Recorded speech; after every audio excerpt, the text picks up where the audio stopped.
पुरी वन्यप्राणी डिभिजन रे आज पक्षी गणना होइछे। आज पुरी वन्यप्राणी डिभिजन रे पक्षी गणना आरंभ होइछे। 5टी रेंज रो पक्षी गणना होइछे। गणना कार्य रे 25टी टीम शामिल होइथे। आज ब्रह्मगिरी रेंज अधीन रे मध्य आरंभ होइछे पक्षी गणना। भोर 5:30 टारु आरंभ करा जाइछे गणना।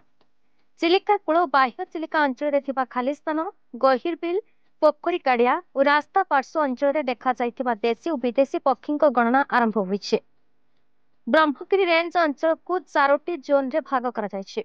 प्रति जोन 3 जन होई मोट 12 जन शामिल होइथिले।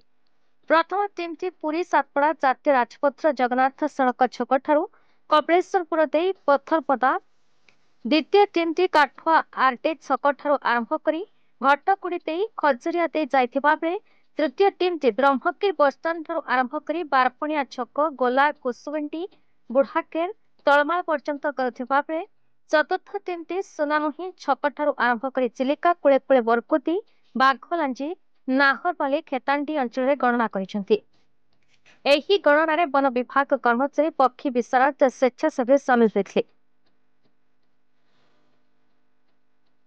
2025 आज बार्ड सेंसस आज डेट फिक्स करा जायतिला। तो पुरी वनखंड तरफ टोटल 25टी टीम नियोजित होती 5टी रेंज रे। आम ब्रह्मगिरी वनांचल बर्तमान अच्छा ब्रह्मगिरी वनांचल भी 4टी टीम नियोजित होती जो कि डेप्ट रेंजर, फरेस्टर, फरेस्ट गार्ड और स्क्वाड पिला आमर समस्ते मिसी छोट छोट टीम कराई विभिन्न जलाशय मान पाखे जो चढ़ई माने देखा जाउछंती से पाखर आम रही टीम एवं काउंटिंग कला परे तार गोटे कंपाइलेसन हला परे तार पब्लिक करा जीवो फिगर केते आसिले टोटल। एवं आमर खुशीर कथा जे पुरी वनांचल पुरी वनखंड तर अधीन रे बहुत जलाशय अच्छी एवं सेठी विभिन्न प्रकार विदेशागत पक्षी आसुछंती एवं एथरा भी आमे आशा करूछु बहुत नंबर रे बहुत संख्या रे पक्षी आसीथिबे।